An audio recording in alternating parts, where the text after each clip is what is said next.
Hello বন্ধুরা, welcome back to my channel. আমি অপর্ণা আর আমার channel daily cooking with as ফ্যামিলিতে আপনাদের সবাইকে স্বাগত জানিয়ে আমি আবারও হাজির হয়েছি নতুন একটি রেসিপির সাথে। আজকের রেসিপিটি হচ্ছে দই ভেটকি। আমি এটা ভেটকি মাছ দিয়ে বানিয়েছি। আপনারা চাইলে ভেটকি মাছের পরিবর্তে অন্য যে কোনো মাছ দিয়ে এটা বানাতে পারেন। রুই, কাতলা, ভোলা যে কোনো মাছ দিয়ে আপনারা এটা বানাতে পারেন। তো আমি এই রেসিপিটা কিভাবে বানিয়েছি সেটাই আপনাদের সঙ্গে শেয়ার করব। তো চলুন দেখে নেওয়া যাক রেসিপিটি। সবার প্রথমে আমি মাছগুলোকে ভেজে নেব। মাছগুলো আমি নুন হলুদ মাখিয়ে রেখেছিলাম। আর এদিকে একটা কড়াই বসিয়ে নিয়েছি, তার মধ্যে পরিমাণ মতো তেল দিয়ে দিয়েছি। তেলটা গরম হয়ে এসছে। এবার এর মধ্যে আমি একে একে মাছগুলো দিয়ে দিলাম। দিয়ে মাছগুলোকে আমি ভালো করে ভেজে নেব। কড়াইয়ের তেল দিয়ে যখন একটা ধোঁয়া বেরিয়ে আসবে, মাছগুলো আপনারা তখনই দেবেন। এর ফলে কী হয়, মাছগুলো ভালো করে উল্টানো যায় আর ভেঙেও যায় না মাছগুলো। একদিক হয়ে গেছে, আমি উল্টিয়ে আরেক দিক মাছের ভেজে নেব।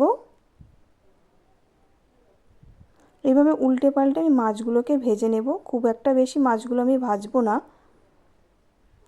মাছগুলো আমার ভাজা হয়ে গেছে। এবার আমি মাছগুলোকে তুলে নেব। মাছগুলো তুলে নেওয়ার পর আমি কড়াইয়ের কিছুটা তেল কমিয়ে নিয়ে এই কড়াইয়ের মধ্যেই দুটো তেজপাতা, দুটো লবঙ্গ, দুটো এলাচ ফাটিয়ে আর সামান্য একটু গোটা জিরে দিয়ে দেব।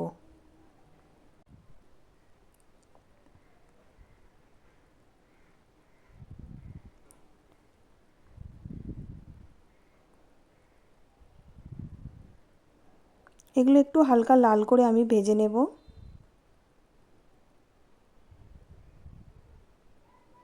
এগুলো ভাজা হয়ে এলে দেখুন হালকা লাল একটু হয়ে এসছে।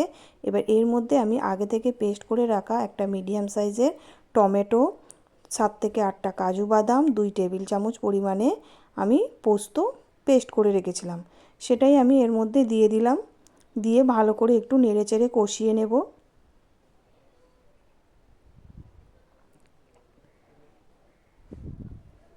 প্রায় 1-2 মিনিটের মতো আমি এটাকে ভালো করে নেড়েচেড়ে কষিয়ে নেব।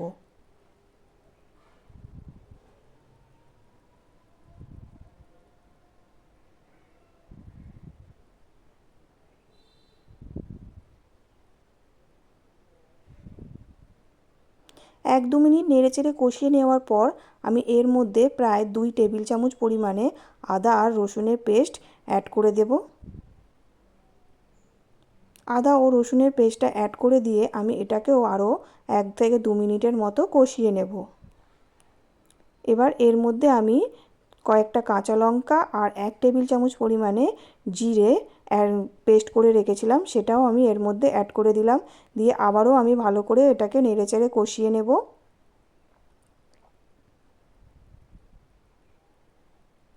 মশলাগুলোকে আমি ভালো করে 1-2 মিনিট কষিয়ে নেওয়ার পর আমি এর মধ্যে সামান্য একটু জল অ্যাড করে দিলাম। দিয়ে আমি 1 টেবিল চামচ পরিমাণে হলুদ গুঁড়ো আর 1 টেবিল চামচ পরিমাণে রেড চিলি পাউডার অ্যাড করে দিলাম।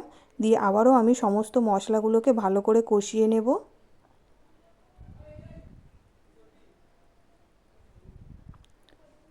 এর মধ্যে আমি স্বাদ মতো লবণ অ্যাড করে দেব আর সামান্য একটু চিনি দিয়ে দেব, প্রায় 2 টেবিল চামচের মতো।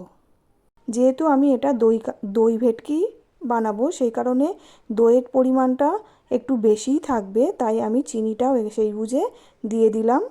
এতে কি হবে, স্বাদটা ব্যালেন্স থাকবে, দইয়ের টক ভাবটাও অনেকটা কাটিয়ে দেবে। এবার আমি এর মধ্যে প্রায় 100 গ্রাম মতো দই অল্প একটু জল দিয়ে ফেটিয়ে রেখেছিলাম, সেটাই আমি এর মধ্যে অ্যাড করে দিলাম।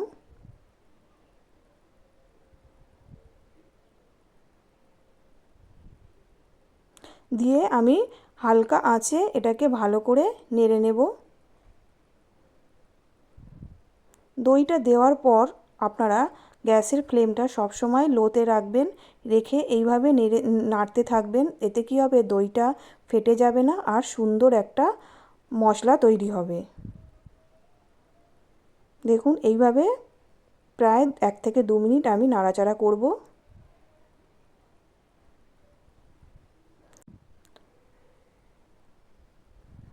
এবার আমি এর মধ্যে হাফ চা চামচ পরিমাণে গোলমরিচের গুঁড়ো অ্যাড করে দিলাম। দিয়ে আবারও আমি ভালো করে মশলাটাকে কষিয়ে নেব।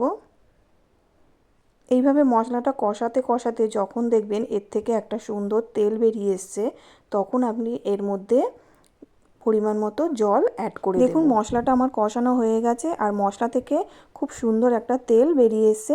এবার এর মধ্যে আমি পরিমাণ মতো জল দিয়ে দিলাম। প্রায় 1 মগের মতো জল আমি এর মধ্যে দিয়ে দেব।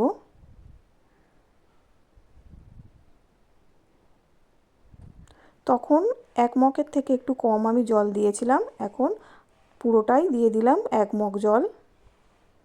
দিয়ে আমি নুনটাকে একটু টেস্ট করে নেব। সামান্য একটু গ্রেভি তুলে নিয়ে আমি নুনটাকে একটু টেস্ট করে নেব। তো নুনের পরিমাণটা একটু কম হয়েছে, তাই আমি আবারও একটু নুন অ্যাড করে দিলাম। দিয়ে আমি এটাকে কিছুক্ষণের জন্য ঢাকা দিয়ে রাখবো, প্রায় 2-3 মিনিটের জন্য। যখন গ্রেভিটা ফুটে আসবে তখন আমি ঢাকনাটা খুলে এর মধ্যে একে একে ভেজে রাখা মাছগুলো অ্যাড করে দেব। দেখুন গ্রেভিটা কত সুন্দর ফুটে এসছে। এবার আমি এর মধ্যে মাছগুলো একে একে দিয়ে দেব।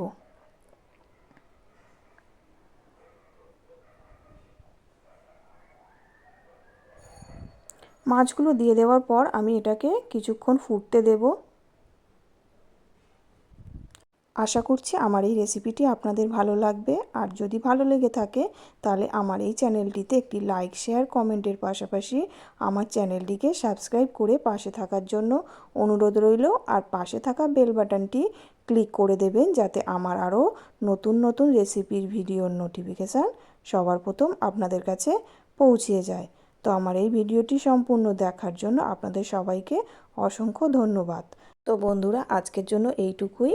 টাটা, দেখা হবে পরবর্তী কোনো নতুন রেসিপির সাথে।